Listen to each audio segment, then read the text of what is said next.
everyone, Ben Coomber Radio. We've finally done it. I know I've been saying next week. I finally have Layne Norton back on the show. It's part 2. It's the PHAT episode. Layne, how you doing? I'm good, man. How about yourself? Actually, I should probably apologize to your listeners because it's probably more my fault that I haven't been on due to all the traveling I've been doing. Hey, look, it's life in the fast lane. You're a popular dude. Don't apologize for that. Jeez. Well, I feel bad. It's okay. People will appreciate the wait. This show is going to be so sweet and knowledge rich that they're going to go, do you know what? I'm glad I've been sack stewing for 2 to 3 months. I hope so. I got to bring it then. Yeah, hell yeah. And obviously, as the result of today's show, we will release the details for the UK tour, which you are coming over to do with me in May 2014. Yep, super excited about that. Have you already been to London before? I've never been to London. I was in Birmingham, UK, this past week for a seminar.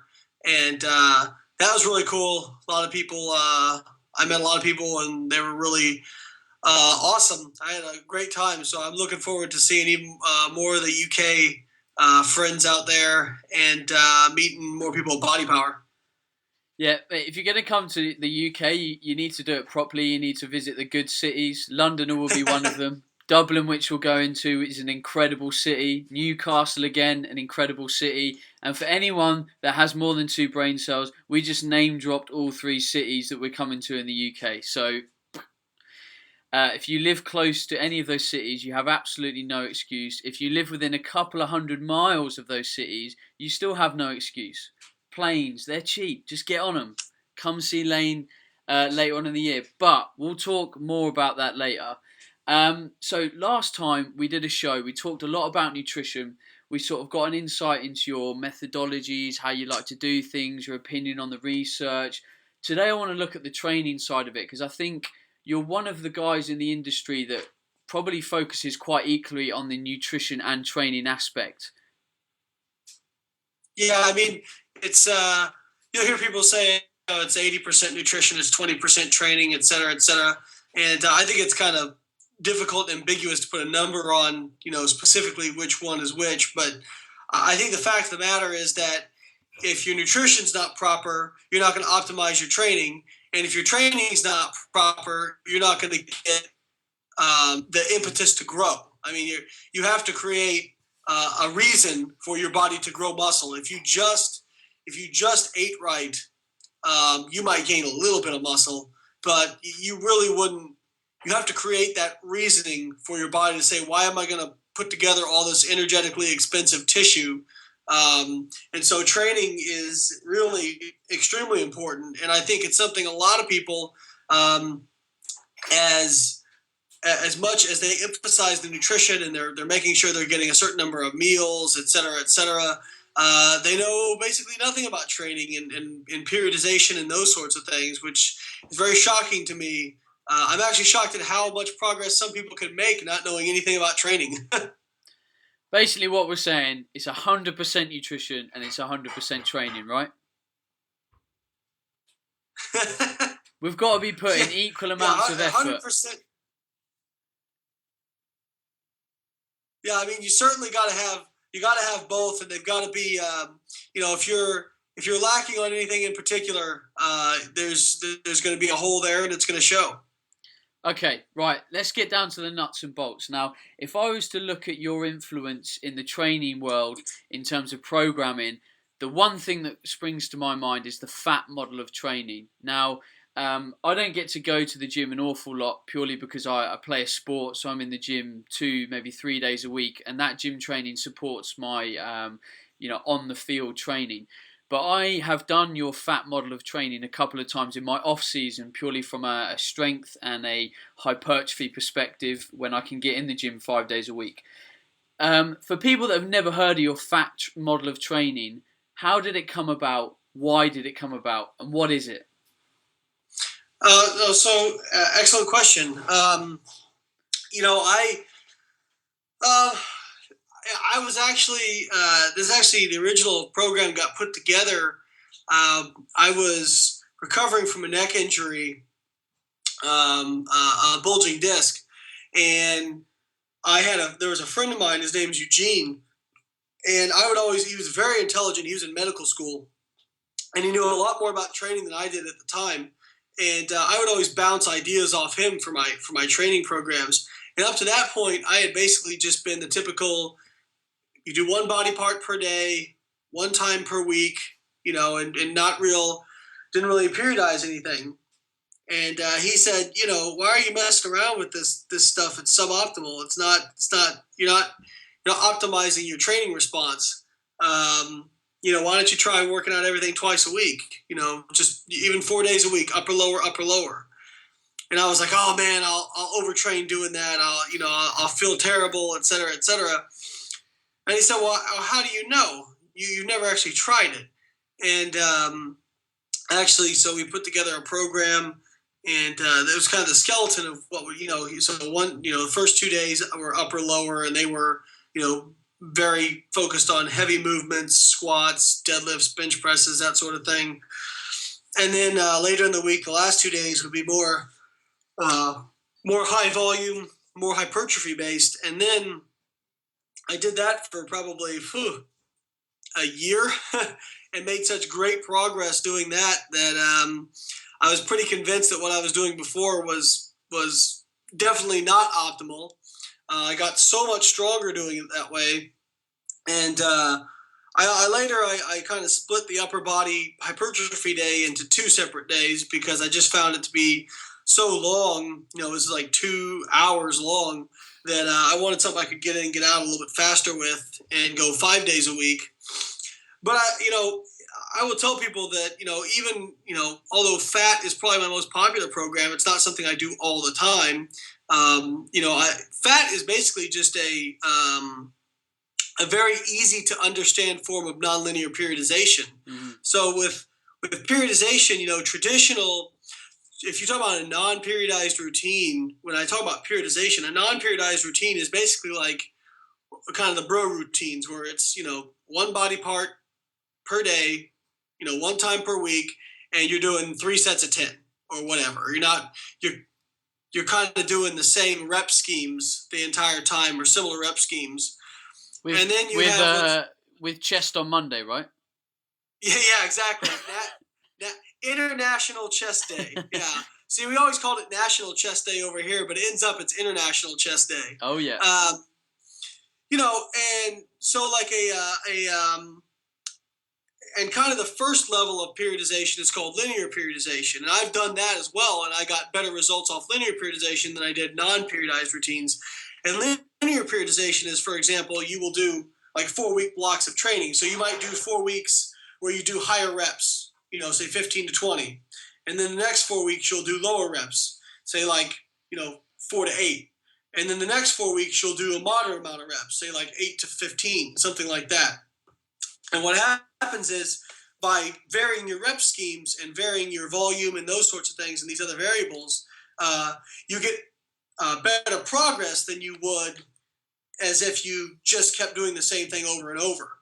The problem with linear periodization is that, let's say when I'm doing the high rep 4-week block, I will make, certain adaptations from that training that will be beneficial that are specific to that rep range. But then when I go to my low rep range, I will start to make, I will start to make more adaptations for the low rep range that are also beneficial, but I'll start to lose some of those beneficial adaptations that I got in the high rep range, right?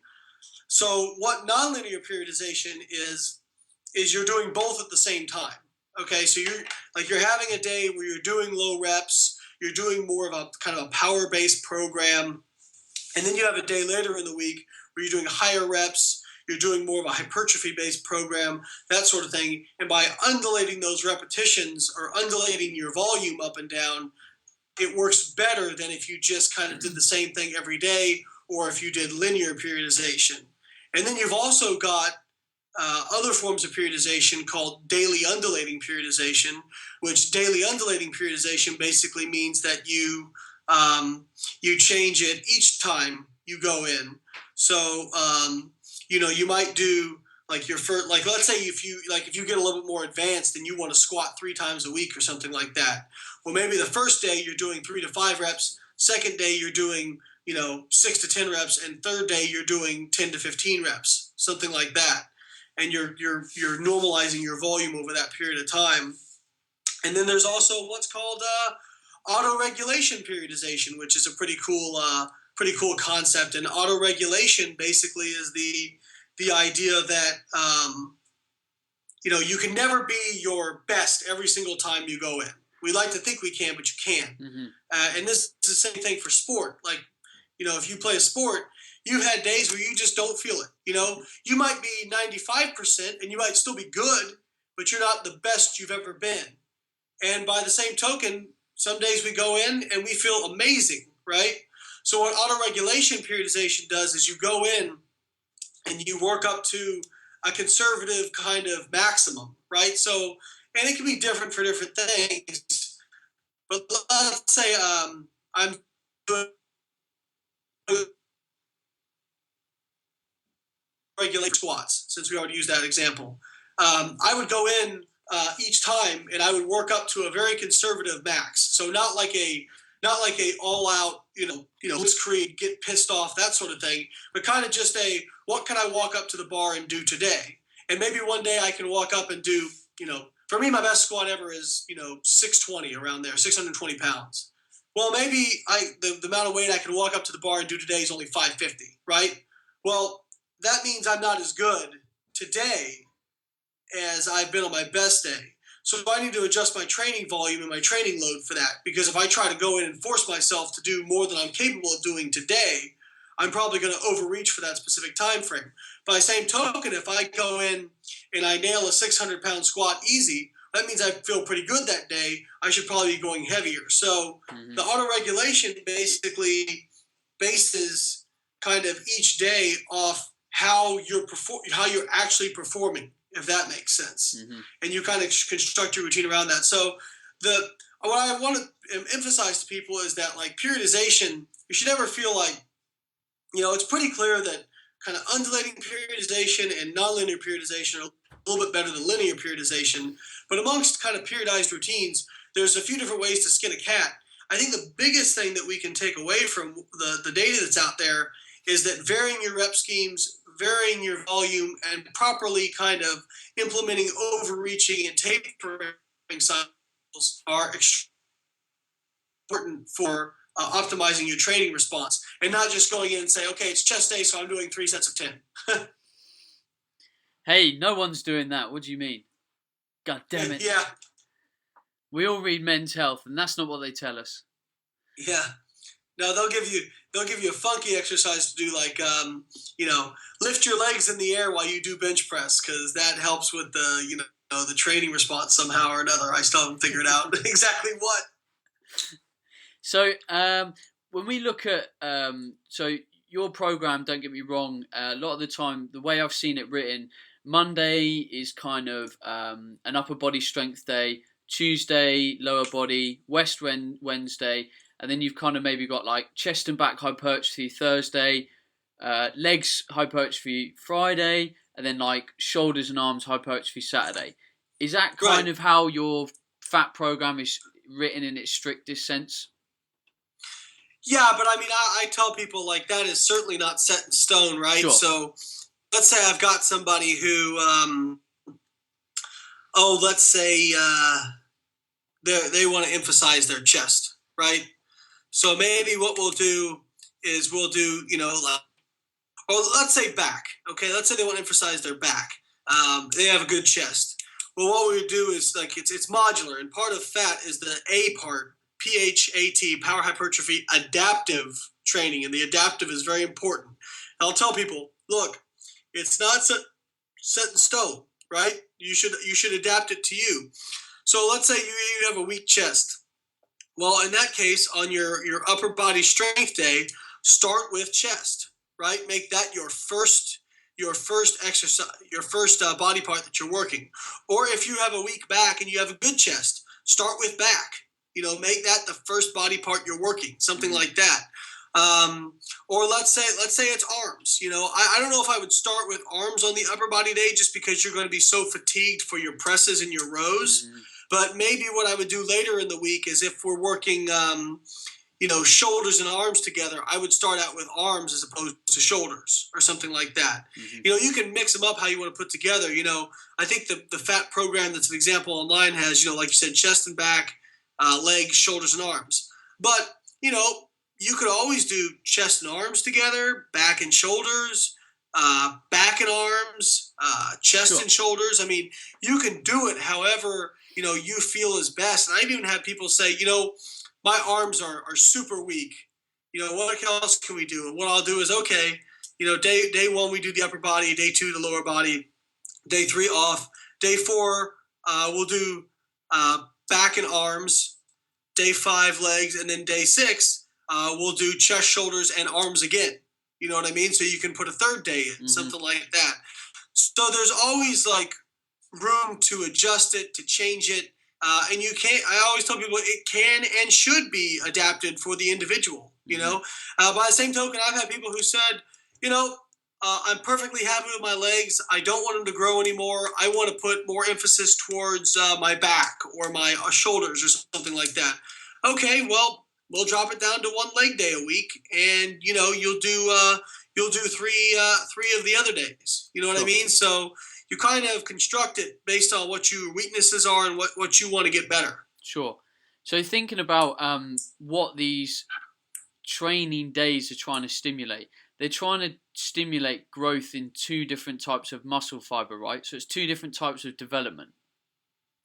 Yeah, I mean, the fact of the matter is that you can never completely isolate, a muscle fiber type because of the recruitment principle.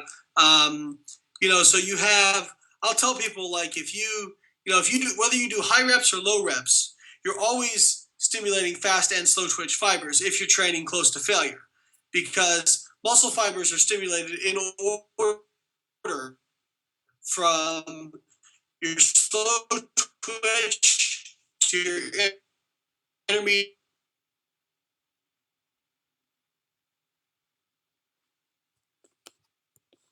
Oh, we've lost him a second. What was that? Right, you'll have to start between fast twitch and slow twitch. We lost you. You broke up slightly. Oh, no problem. So if I do like high reps with lower weight, but I get close to failure, let's say I'm getting close to failure at 20 reps, I'll use up, my body will select those slow twitch fibers first. Once those fatigue, it will select the intermediate, and once those fatigue, it will select the fast twitch. So even though I'm doing high reps, I'm still stimulating my fast twitch.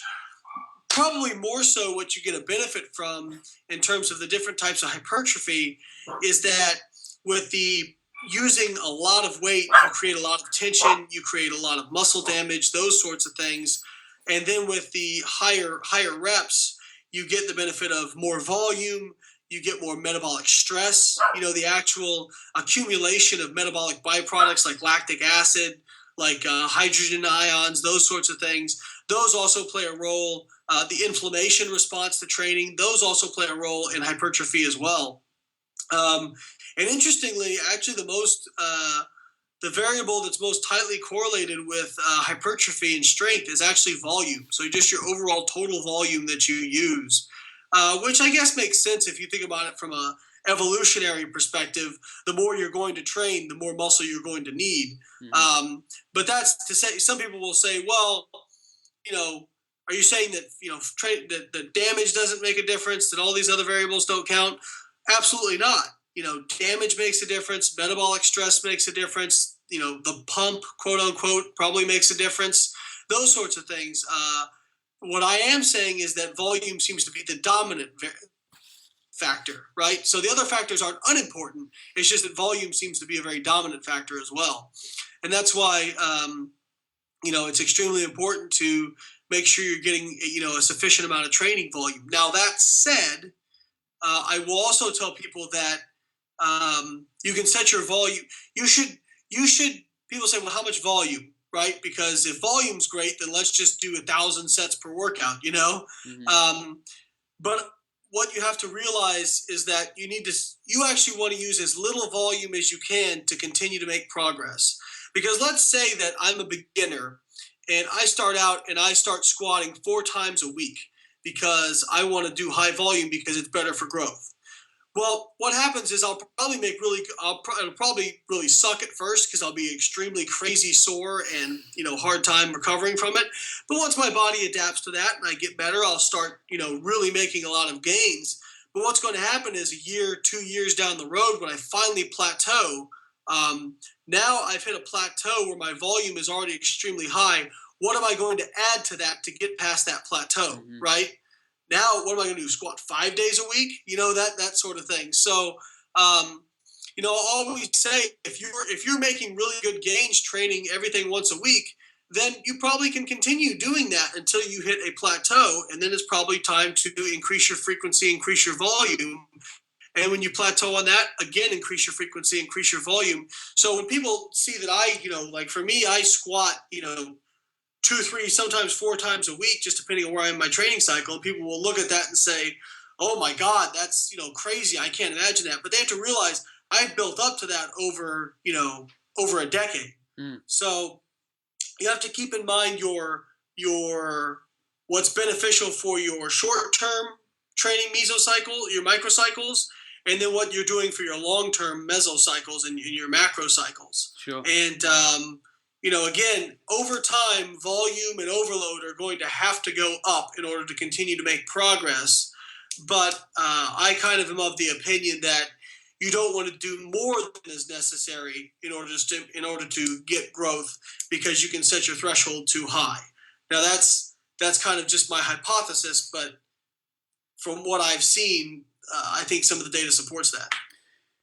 It's interesting because I personally squat at least twice a week, usually a back squat on a Monday and then a box squat on a Wednesday, never more than 6 reps on both sessions.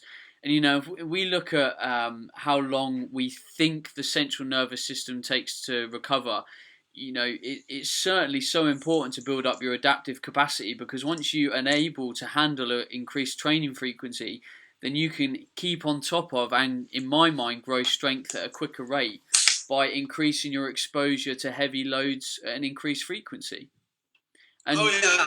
expanding on that, I don't know if you've seen any, but I've recently been consulting for a few different professional sports teams in the UK, and they're starting to use a lot more. They're trying to use a lot more increased frequency in their nervous system training and eccentrics as well, because they think the data that we currently have is a bit flawed on terms of how strictly the nervous system takes to fatigue. And I think this has got to come down to how well conditioned that exercise population already is. Oh yeah, absolutely. I mean, if I take somebody who is, relatively untrained, less than 6 months of training, and I throw them into what I do for squatting, they'll be annihilated for, the first 6 weeks until their body really starts to kind of adapt to that. By same token, if you take me and I start doing what they're doing right now, I'm going to actually lose strength because I'm going to lose some trainless. The other thing to keep in mind, and that people don't understand, I think a lot of times, is that weightlifting is a skill. It's a perishable skill. It's a skill that has to be just like anything else. The more you do it, the better you're going to get at it. Especially something complex like squatting or deadlifting, that really takes a lot of skill. People don't think about it, but it takes a lot of skill to do it correctly. If you're only doing it once per week, you're really not getting the amount of time under the bar, so to speak, to make yourself skilled at that particular lift. You think about professional sports teams. If you've got, rugby teams who practice, let's say, I think it's called a line out. Is that correct? Yeah, where they're throwing. Yeah, because I played a while back in college, but it's been a while. Hey, good man. But if you only practiced your line outs, once a week or once every few weeks, you're probably not going to be very good at them. You know what I mean? And so that skill is something you want to hone over time. Same thing with kicking. If you're going to practice kicking, drop kicks and those sorts of things, you need to do it pretty much daily if you want to become an expert at it. You've got to do it hours and hours and hours and hours. And we kind of look at things like weightlifting and we say, well, we kind of look at it from the perspective that, oh, well, if you're not going all out, then it's not worth doing, and that's completely false. Even training sub-maximal loads, you're still training that skill. And a lot of people will rush through their warm-ups too. They'll rush through their sub-maximal warm-up sets and just try to get to their heavy sets. Well, those warm-ups are a part of your skill building, and if you're actually going to change your form, or if you're going to do anything perfect, it's going to be in warm-ups. That's where you're actually going to make differences on your skill level. Because once you get heavy, you're going to kind of revert to what your body naturally goes into. So I think a lot of people kind of, skip through those really quickly, that sort of thing. But, over here I use the example of baseball. And I don't know how familiar a lot of your listeners will be with baseball. But pitchers over here will typically, a starting pitcher will throw will throw a game once every 5 days, okay? And obviously they're throwing very hard. A lot of these guys can throw a ball, 95 miles an hour. But then they get 5 days off, right? They get 5 days off till their next start. But they don't just sit around and do nothing. They still throw. They throw every single day. They just don't throw as hard as they did when they were pitching, and they don't throw with the same amount of volume as they did when they were in the actual game. And that's because they're trying to work on perfecting that skill. And if they only threw once every 5 days all out, they would lose some of that skill and they would actually become worse at it. So I think that's kind of the same thing with weightlifting. If you're doing it too infrequently, you're not as good at that particular skill. Nice. There was a question, because I posted a couple, I posted on Facebook, letting people know that you're coming on. And someone made an interesting question, and I think it's always a hot topic in the world of bodybuilding, and that's calf training. I think calves, when we look at them, same with the forearms, we look at the kind of more ectomorphic, long and lean body type. They usually got a lot slimmer through the calf and the forearm area, not as thick set. And because the calves are something we use all the time, we walk, we're meant to walk anyway, a lot of the time. And do you think calf training a lot of the time can be that we really need to stimulate that increased frequency because they're a muscle that gets used all the time on a daily basis anyway? Well, certainly they have a lot of volume in terms of what they do on a daily basis, and they're an anti-gravity muscle, those sorts of things. I do think I don't know if they need kind of comparatively more volume, but they certainly need sufficient volume. That's a big deal. You have to have that kind of volume threshold to hit where you stimulate the training response. And I will say that calves, in particular, seemingly more than some other body parts, they can be very stubborn in terms of even if you add a lot of size to your calves, if you don't have the right calf structure, they may never look impressive. Me particularly, I have pretty high calves, and when I started training, after my first 6 months of training, my calves were still less than 12 inches in circumference, and now I've gotten to the point where they're like probably just under 17 in the off season. So I've done pretty good adding some size to them, but I will never step on stage and have the most impressive set of calves simply because of the structure of them. They don't have the nice long insertions, those sorts of things. And then by the same token, you might find somebody who has a fantastic set of calves, and if you ask them what they did for them, they'll say nothing. Yeah.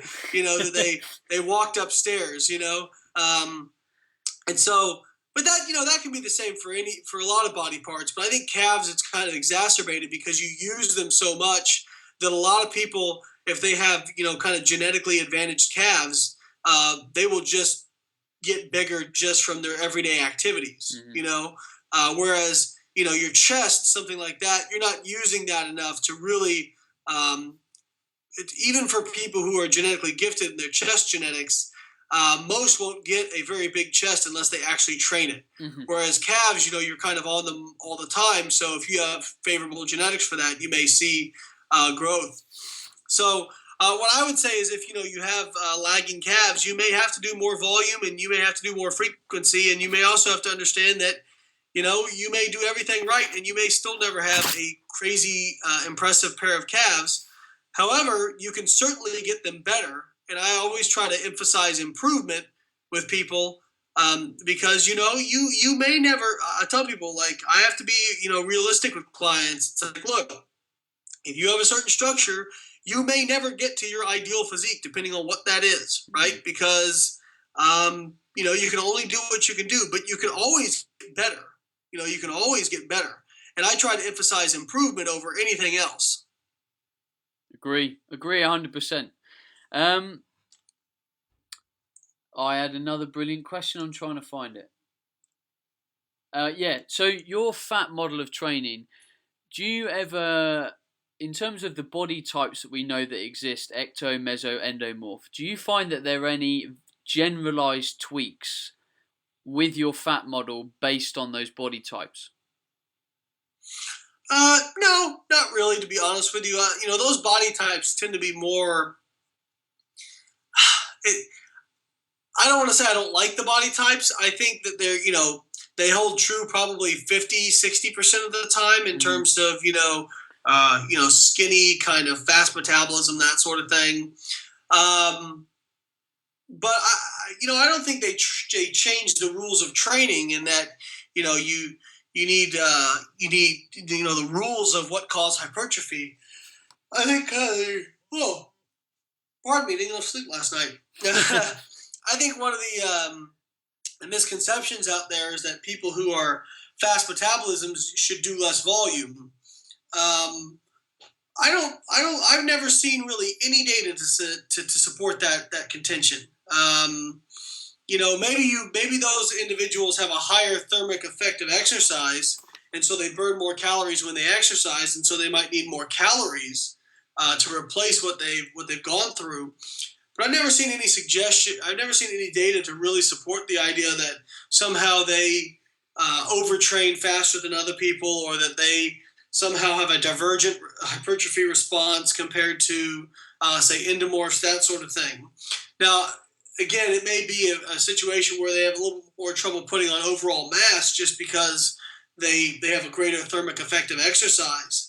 But like I said, I've never seen really convincing data that would lead me to kind of adjust things just based on the body types. Nice, cool. Last question that I think is this is very open-ended. It can go anywhere. But I'm interested to hear your thoughts. I thought it was quite thought-provoking. Alexander Ferentinos, who's also a nutritionist here in the UK, he's been on the show previously. Great guy. He says, do you have any examples of where the science didn't support common practice and that's come full circle and vice versa in the world of training? Really good. I wouldn't say that I've found an example of where, like, there's, the science is completely disconnected from what we see in terms of what I've observed. I think a lot of times the science has to catch up to what we're observing. Some of the stuff I've talked about with metabolic adaptation, those sorts of things. 5-10 years ago, we didn't really have data to explain why somebody could get to the point where they could maintain their body weight on 1,000 calories a day and an hour of cardio. That from a thermodynamics perspective, that simply wouldn't make sense. But now, we're starting to get a lot more data that shows that when you improperly diet, and you kind of diet in cycles like most people do, where they're getting super, super restrictive, and then kind of in between those super restrictive portions, they're binging on food or overeating, rapidly, that actually, lowers metabolic rate over time, and you actually get fatter over time from something like that. And that was kind of, there was a really good paper out there and I can't remember the author's name, but it was called "Why Dieting Makes Some Fat," and it was a paper I think in the American Journal of Physiology, and basically showed that the more times people, for a lot of populations, the more times people try to diet in their life, the fatter they actually get. But a lot of people look at that and they say, well, that's impossible. If you're calorie restricting, it can't make you fatter, and that's not what happens. What happens is that by calorie restricting improperly, you slow your metabolism down to the point where when you do overfeed, you put on fat back on much more rapidly. And, over doing several cycles of that, you can, again, produce people like I've talked about, where you've got somebody who's 25 pounds overweight and they're eating 1,000 calories a day, can't lose body weight. And so I think if you look at that kind of in isolation, you would say, well, science doesn't explain that. But if you actually go back and dig through the data and really start to look, while it might not explain the particular case in point, there's certainly enough evidence on, around that now to start to form good hypothesis of what's actually going on. So I don't think it's a matter of, science, being completely disconnected from what we observe. I just think that, a lot of times science just has to get time to catch up. There's always the expression that magic is simply things that science has not explained yet, and I think that's kind of very true. But I think it's important to have both. I think I would never discount anecdotal evidence. I always look at what I observe, and if I see things repeated over time, I can become quite convinced of certain things that aren't yet supported by science. But eventually, I find that they usually are. So I think a lot of people get kind of skeptical about science because of the way it's interpreted by the mainstream media, by muscle magazines, those sorts of things, because they'll say, well, I don't believe in science, which I always find funny, because one study says this and then another study says that. But if you actually look at the studies, if you actually read the actual studies, you'll find that they don't really contradict each other. It's just that the methodologies are different, or that the researchers interpreted the data differently. I mean, people have to realize when you look at a conclusion in a study, that is just that author's opinion. That is not fact. That's just the author's opinion. And I've read studies where I looked at the conclusion and I said, I completely disagree with that conclusion based on the data they've got. So I think it's very hard because not everybody can be a PhD level scientist. And so it's not like you can just tell everybody, well, you just need to go read the research for yourself, right? But at the same time, if we oversimplify things, we get people saying, well, one study says this, one study says that. But I'll tell people, science is very pure in that it's, the data will be what the data is what the data is. Now, what more than likely happens is people screw it all up in terms of interpretation and those sorts of things. But no, I've never seen it where, I've seen something observed and then science completely contradict that. Nice. That's an excellent question. Yeah, no, I think it is. Thanks, Alex. Well, what we'll do is we'll wrap up there and we'll tell people exactly what is happening in May, because I have the dates in front of me. He says that as he can't find the tab on his computer. No, that's iTunes. There we go. So as we mentioned earlier, me and Layne will be in the UK on May 2014. So we are in London on the 3rd and 4th of May. The 5th of May will be a training camp with Layne. So across the 2 days, me and Layne will be talking. Here's some of the topics that we're talking about: macronutrient roles in fat loss and muscle gain. Layne's talking about that. I'm talking a lot about supplement dosing, driving detoxification, and various protocols that we can use in both fat loss and muscle gain. Contest preparation considerations in peak week, reverse dieting, manipulations of metabolism, recovery. So I'm going to talk about recovery protocols, why that might be the limiting factor in a lot of people's work, why the approach of steady and small can often be the biggest thing. You're going to talk more, there's various more topics from Layne, pimping muscle building meals, I think, yeah. But if you go to the page, which I'll give you a link to in a minute, you will see all this. Now, Layne, apart from the 2 days, day 3, what's going down on day 3, which is a training camp? Yeah, day 3 will be a lot of fun. So, basically, I think it's set up is people can either purchase kind of just the 2 days of seminars if they want, or they can purchase, the 2 days of seminars plus the training camp day. Yeah. Where they come and train with us for a day. So, I'll be basically working with people. We're going to, take them through some workouts, that sort of thing, kind of, give them any advice I can give them on form, that sort of thing. And then at least one of the workouts, depending on how many people will be in, I may just be instructing for one, but I'll definitely get involved in the other and, be doing some heavy lifting, some squatting, some deadlifting, get a little rowdy and have a lot of fun. Sounds good. I'll look forward to it. So, how do you find a ticket? How do you get all the information? Now, you need a pen and basically you need one link. Write down Layne Norton uktour.co.uk. That's it. Layne Norton uktour.co.uk, and you will find information on what's happening, what the ticket price is, where to buy the ticket, everything. And then there's obviously an event page on Facebook that you'll be directed to on that page. There's a video on there with Layne saying a few words about what's happening and those dates, because I didn't mention the other two. London, 3rd and 4th of May. The 5th day is the training camp. And then the 7th and the 8th of May, we are in Dublin. The 9th of May will be the training camp in Dublin. And then we're back over to the UK, to Newcastle. The 11th of 12th in Newcastle, and the 13th will be a training camp. And then we'll have a few days off, and then we'll be at Body Power. Yep. Awesome.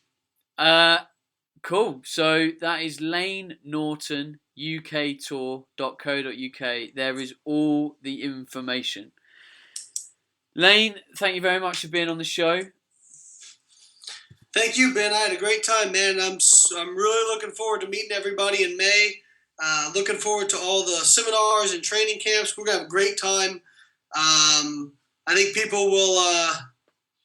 I think people are gonna get a lot out of it. So I hope to see a lot of you guys out there, and also see you all at Body Power. So I'm really pumped. Really pumped. I think the UK is too. I'm pumped. Awesome. All right, Layne, thank you very much. Thanks, everyone, for listening. Please do me the honour of keep sharing the show via Facebook and Twitter. Help the show grow. If you haven't left a review on iTunes, then please write a review on iTunes. That's what keeps us in the charts. That's what helps more people find this channel. And a little update on TNT. We should be ready to launch in about 7 to 10 days' time. We've had a hold up with manufacturers. I know it's bollocks. I'm upset. I can't do anything about it. It's out of my hands. But hopefully there's some stocking. It'll be ready for the stocking fillers. So that's goodbye from me. Goodbye from Layne. See you guys. And we are out. Psst, come here. Now let me tell you something a little exciting. Me and Layne Norton are touring the UK next year, May 2014. You don't want to hear it from me though. Let Layne explain a few things.